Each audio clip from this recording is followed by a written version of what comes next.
Today, I would love to speak about the general topic of spirituality, not necessarily specifically of shamanism, but the healing path, the spiritual path, how it is connected with our daily life from a practical point of view, so that it doesn't remain an abstract content that we may decide to approach and study in our free time, because for many people, they that maybe they are at the beginning, they keep having these two elements separated.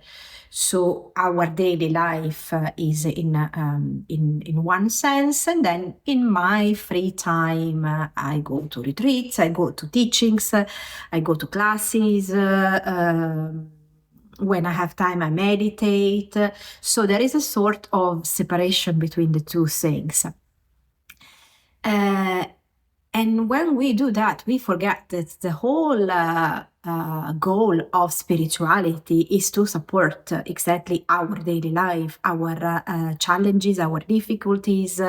So it's essential that the two things integrate. I'm aware that it's difficult because our life is busy, because not necessarily our daily job is allowing us to be spiritual people.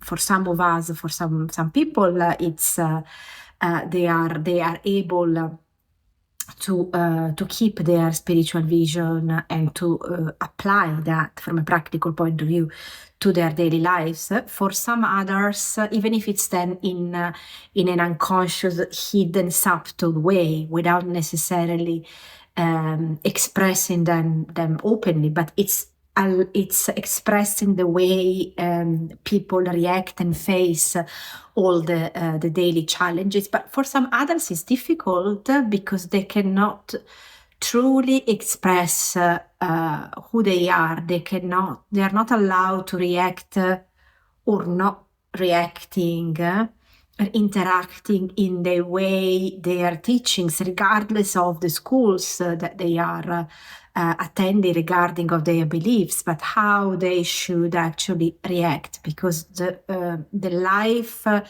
of businesses, in the majority of their nature, is a life that is taking out probably the worst parts of us in some situations. In some others, of course not. And this is something that I can say personally myself. I was not allowed in all the 20 years of working in corporate to actually express myself or behave myself in a way that was the one that I would have loved.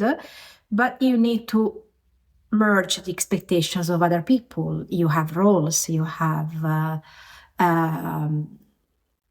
work that has to be done in a specific way because these are the guidelines of where you work, or because things should behave in a way for which there are tangible results coming and in a quick way. So there is this sort of inner challenge.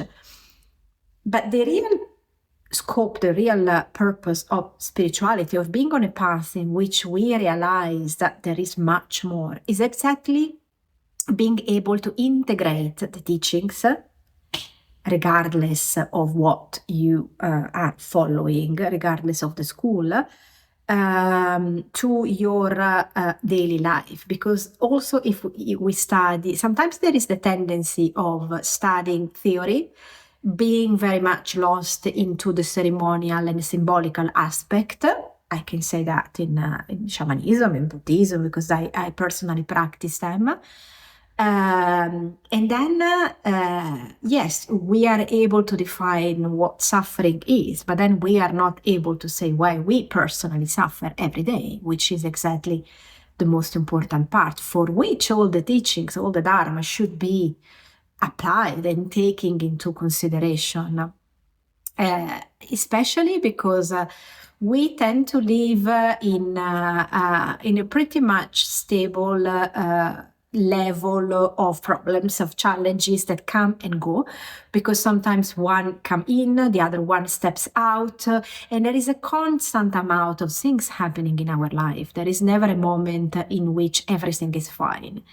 And not just for us, it's something that is also was also related. It is also related to the greatest teachers in the story, to the greatest masters. If we think of Jesus, if we think of Buddha or anyone else, didn't they have problems in their life, massive ones? Apart from the small ones, they were also prosecuted from other people because of what they were saying, because they were not agreeing, because they was accused of speaking false truths and that sort of stuff. So the issues, the challenges, the problems, imbalances are something that are absolutely part of our daily life. So we need to be able to live in a situation of flexibility, and what is important is how we react to these challenges, how we are able to navigate in and out from all the difficulties, because we are aware that by the time something challenging is coming through, there also, just for a matter of balance, there will be another situation in our life where things are happy, where things are lighter, where things actually work. So that there is always an overlapping of cycles that come in and go, and somehow we can say that we have a sort of balance, and the balance is among the beauty and the challenges of among the imperfection of life, because also what sometimes seems perfect is actually always imperfect. And so our ability of keep going, especially, and this is a question that has come from one of my students, the fact of in the moment you start a spiritual path or a shamanic path specifically, you start having people around you criticizing what you do, doubting what you do, not taking that seriously, considering that as a hobby, and they will always come against you. So what is important is that just you keep your direction, you keep going in your beliefs, and then these people will just fall apart in a natural way. Or sometimes it has to be your decision, because if you have people around you that no, I wouldn't say necessarily they support you, but at least they respect what you do, even if they don't agree, because in their life they are not at that stage of belief what you're practicing. They're not ready. They have a different experience, so we need to respect them as well. But there has to be this mutual element of reciprocal respect. So it's a natural process of peeling out of all the people in your life that at some point they are not merging with your path anymore, and so they disappear and new people come in.